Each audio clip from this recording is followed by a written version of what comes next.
Dalam Bapa dan Putra dan Roh Kudus. Amin. Allah Tritunggal Maha Kudus, puji syukur kami aturkan kepadamu bahwa kami memiliki pemimpin Paus yang baru di Roma, Paus Leo ke-14. Semoga beliau sehat selalu dan memelihara perdamaian dan segala yang baik di dunia ini. Terpujilah namamu kini dan sepanjang segala masa. Amin. Menarik sekali bahwa terpilihnya Paus Leo ke-14 ini yang bernama Robert Francis Prevost, keluarga imigran dari Peru, lalu mereka pergi ke Amerika, kemudian dia lahir di Chicago, Illinois, Amerika Serikat, kemudian dia masuk biara Agustinian, lalu menjadi bekerja di Peru kembali, kemudian menjadi pemimpin tertinggi Ordo Agustinian, kemudian dia terpilih menjadi uskup di salah satu diocese di Peru, Chiclayo namanya, lalu selama 6 tahun atau 12 tahun lupa persisnya. Dia kemudian setelah jadi jenderal Agustinian selama 2 periode, 12 tahun, lalu menjadi uskup di Peru, kemudian setelah beberapa tahun dipanggil ke Roma untuk membidangi departemen untuk para uskup. Jadi uskup seluruh dunia, beliau lah yang kemudian mengatur dan menyeleksi dan segala macam.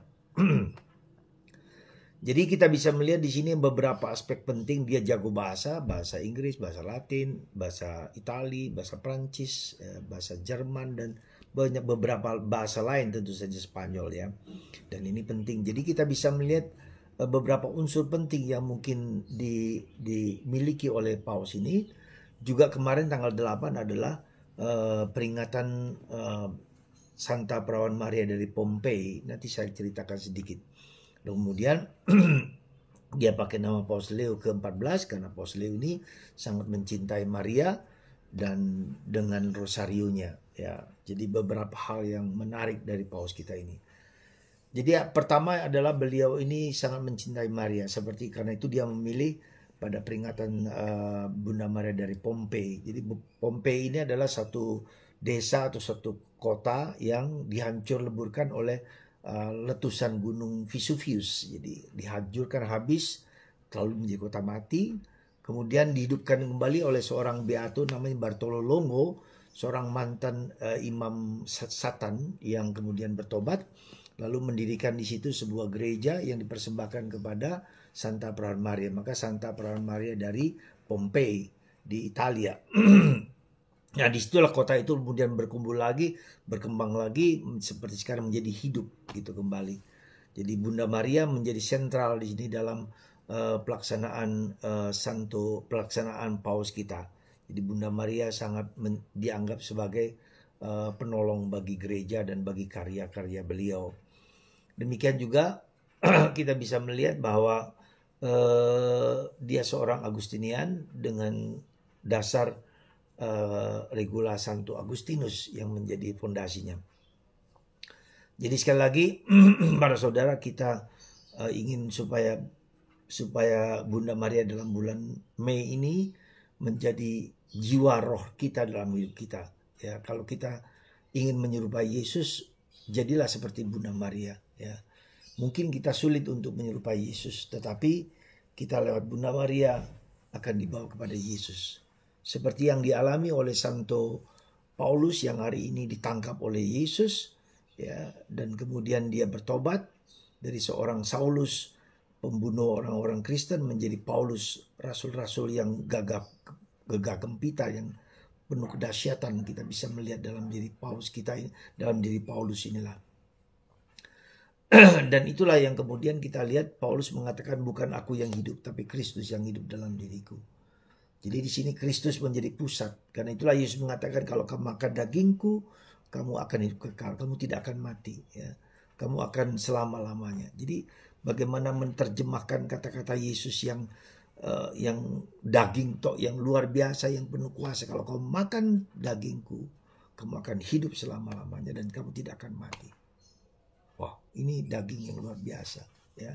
Jadi bukan makanan-makanan ringan, tapi makanan yang berat. Jadi harus menghayati hidup Yesus. Dan Paulus menerjemahkan itu dengan mengatakan, bukan aku yang hidup, tapi Kristus yang hidup dalam diriku. Menjadi manusia baru dengan meninggalkan manusia lama. Ya, itulah yang dimaksud oleh Yesus. Menghayati hidup Yesus, semangat Yesus, jiwa Yesus. Itulah yang perlu kita perjuangkan dalam hidup ini. Sekali lagi, bukan aku yang hidup, tapi Kristus yang hidup dalam diriku. Aku makan daging Yesus supaya aku menjadi serupa dengan Dia. Itulah jiwa dari kekatolikan yang mau dihayati oleh Paus Leo ke-14. Nah, Paus Leo ke-14 ini, Leo adalah tokoh yang sangat mencintai Bunda Maria. Sekali lagi, ya, dia dan Leo juga yang katanya mendengar suara permintaan si setan kepada Yesus, di mana 100 tahun gereja atau dunia akan dikuasai oleh iblis. Dan sekarang setelah 100 tahun lebih, maka ini saatnya, dan karena itulah Paus Leo membuat doa yang lewat Santo Mikael. Dia mencintai Santo Mikael sebagai pedang, dengan pedang menghancurkan si iblis, si Dajjal, si Lucifer itu. Dan saya punya doa eksorsis yang dibuat oleh Santo Paus Leo ke-13. Semoga malaikat Mikael, Bunda Maria menghancurkan kuasa-kuasa kegelapan dan kita hidup seperti Bunda Maria bersama Paus kita dalam perjalanan ini. Tuhan memberkati Anda semua dalam nama Bapa, Putra, dan Roh Kudus. Amin.